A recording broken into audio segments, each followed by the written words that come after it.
بسم الله الرحمن الرحيم. أعوذ بالله من الشيطان الرجيم. بسم الله الرحمن الرحيم. الحمد لله رب العالمين والصلاة والسلام والتحية والإكرام على النبي الأمي المكي المدني الحاشمي القرشي الأحمدي الكريم مولانا ومولا الكونين جد الحسن والحسين أبي القاسم محمد وعلى أهل بيته الطيبين الطاهرين المعصومين المظلومين المنتجبين المنتخبين المغضوب عليهم. أما بعد فقد قال الله سبحانه وتبارك وتعالى في كتابه الكريم وهو أصدق القائلين وخاتم الحق. بسم الله الرحمن الرحيم. إن الله يا أيها الذين آمنوا إذا اتقوا الله وكونوا مع الصادقين. اللهم صل على محمد وعلى محمد. ماہ مبارک رمضان وہ مہینہ ہے، اس سے پہلے میں نے بیان کیا تھا کہ ماہ مبارک رمضان وہ مہینہ ہے جو ہمیں اپنے خدا سے قریب کرتا ہے، لہذا ہم کو جتنا ہو سکے خدا وند عالم سے قریب ہونا چاہیے اور جو واجبات ہیں ان کو انجام دینا چاہیے. جیسے ماہ مبارک رمضان میں روزہ واجب ہے، لہذا ہم کو روزہ رکھنا چاہیے اور گناہوں سے پرہیز کرنا. سب سے اہم چیز اور سب سے بڑی بات یہ ہے کہ ہمیں اپنے گناہوں سے پرہیز کرنا چاہیے. یہ وہ ایک مہینہ ہے کہ جس میں ہر انسان جتنا ہو سکے اپنے خدا سے قریب. اس سے پہلے کے جو 2 مہینے گزرے ہیں، اس سے ماہ رجب ہے اور شعبان کا مہینہ گزرا ہے، یہ 2 مہینہ ہم کو یہ بتاتا ہے کہ آنے والے مہینے میں ہم کو کس طرح سے تیار ہونا ہے. عزیزان ایمان، ہم ماہ مبارک رمضان میں خداوند عالم کے جب سامنے کھڑے ہوتے ہیں نماز میں تو ہم اس طریقے سے کھڑے ہوں. اسی لیے خداوند عالم نے ماہ رجب اور ماہ شعبان کو ماہ رمضان سے پہلے بھیجا تاکہ میرا بندہ مجھ تک آنے سے پہلے گناہوں سے بچ سکے. لہٰذا ہمیں اس بات کا خیال رکھنا چاہیے کہ ماہ مبارک رجب اور ماہ شعبان جو گزرا ہے، یہ 2 مہینہ بھی ہم کو یہ سکھاتا ہے کہ آنے والے ماہ شعبان ماہ رمضان میں ہمیں کس طریقے سے عمل کرنا ہے. لہذا ہمیں اس چیز کو دیکھنا چاہیے. اور یہ ماہ رمضان وہ مہینہ ہے کہ جو ہمیں خداوند عالم سے قریب کرتا ہے. اور کچھ باتیں ہیں کہ جو آج کے درمیان دور حاضر کے مناسبت سے عرض کرنا بہت ضروری ہے. جیسے اس میں نماز ہے تو نماز کی 2 قسمیں ہوتی ہیں. جیسے پہلی ہے واجب نماز اور دوسری ہوتی ہے مستحب نماز. واجب نمازیں کسے کہتے ہیں؟ سب سے پہلے بات واضح کرتا چلوں. واجب نماز وہ ہے کہ جو ہم روزانہ 5 مرتبہ پڑھتے ہیں، یعنی نماز پنجگانہ جس کو ہم کہتے ہیں. تو واجب نماز میں سب سے پہلی کیا ہے؟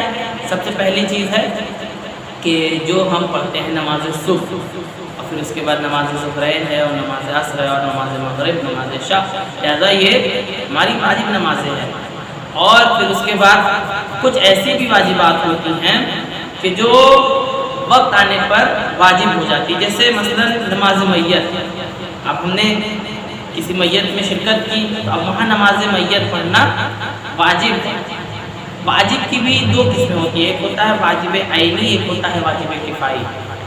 ان دونوں چیزوں کو بھی ہمیں اپنے ذہن نشین کر لینا چاہیے. تو نماز واجب میں جیسے سب سے پہلی قسم ہے نماز صبح، اور پھر اس کے بعد اور دیگر نمازیں ہیں. اور بھی جیسے کچھ نمازیں ہیں جو واجب ہو جاتی ہیں، جیسے نماز آیات ہے، اور پھر اس کے بعد نماز میت ہے، اور نماز قضاء والدین ہے جو بڑے بیٹے پر واجب ہوتی ہے. جو سب سے بڑا بیٹا رہتا ہے، اگرچہ بڑا بیٹا نہیں ہے، اس کے بعد جو ہے اس کے اوپر واجب ہو جاتی ہے. یہ نماز جو والدین کی قضاء نمازیں ہیں یہ وہ ہیں. لہذا ہمیں ان باتوں کا دھیان رکھنا چاہیے.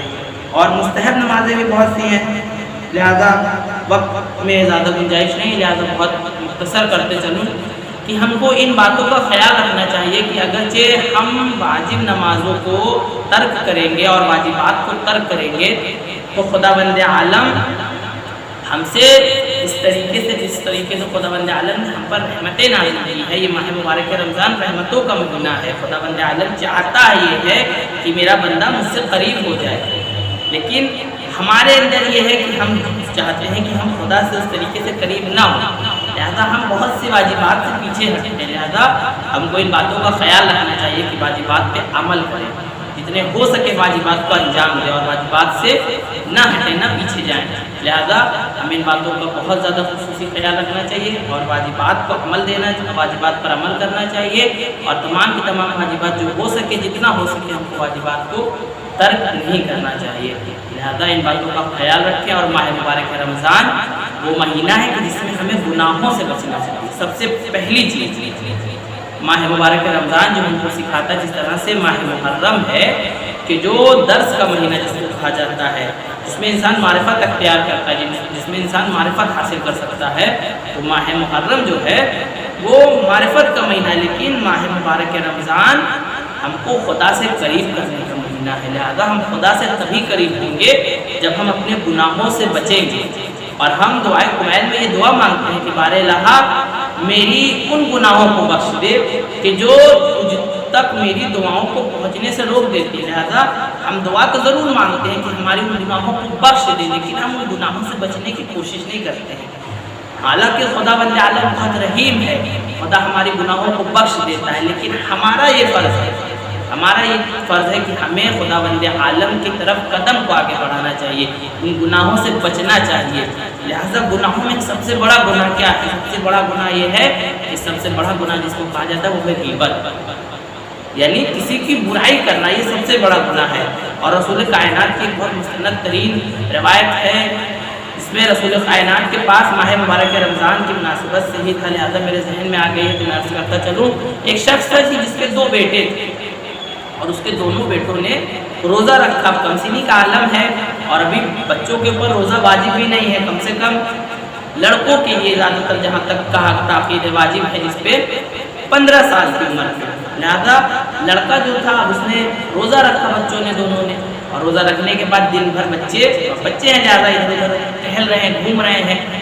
شام کے وقت جب واپس آئے تو آنے کے بعد اپنے باپ سے کہتے بابا مجھے بہت تیز پیاس لگی۔ ایک مرتبہ اس شخص نے کہا کہ نہیں بیٹا دیکھو تم نے دن بھر روزہ رکھا ہے، چلو ہم رسول سے اس کا مسئلہ پوچھتے ہیں، اگر رسول خدا کہیں گے کہ پانی پی لو تو تم پی لینا کیونکہ تمہارے پر روزہ واجب تو نہیں تھا۔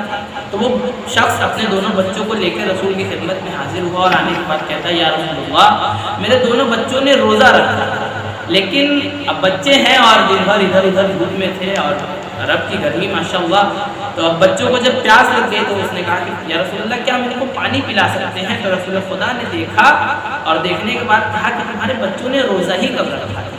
بہت توجہ سے سنیے گا کہ رسول خدا فرماتے ہیں کہ تمہارے بچوں نے روزہ ہی کب رکھا تھا۔ وہ شخص حیران ہو گیا اور پوچھنے لگا یا رسول اللہ میرے بچوں نے تو روزہ رکھا تھا، آپ کیسے کہہ رہے کہ میرے بچے نے روزہ نہیں رکھا؟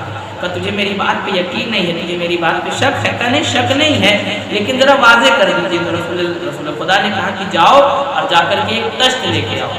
تشت لایا گیا اور لانے کے بعد جیسے ہی رسول خدا نے دونوں بچوں کو لٹایا اور بیٹھانے کے بعد جو ہی پیٹھ پر ہاتھ رکھا دونوں کے منہ سے آئے نکلی اور جو قے کروایا گیا ہے تو تازہ گوشت ان دونوں بچوں کے منہ سے نکلا، تازہ گوشت۔ جیسے ہی اس شخص نے گوشت دیکھا وہ حیران ہو گیا اور کہنے لگا کیا بچوں تم نے کچھ کھایا؟ تو بچوں نے کہا نہیں بابا ہم نے کچھ نہیں کھایا۔ تو وہ شخص کہتا ہے تو پھر یہ گوشت کہاں سے آیا؟ تو رسول اکرم فرماتے ہیں چونکہ انہوں نے روزہ رکھا اور رکھنے کے بعد یہ ٹہل رہے تھے، ادھر ادھر گھوم رہے تھے، لیکن گھومتے گھومتے انہوں نے غیبت کرنا شروع کی، یعنی برائی کرنا شروع کیا۔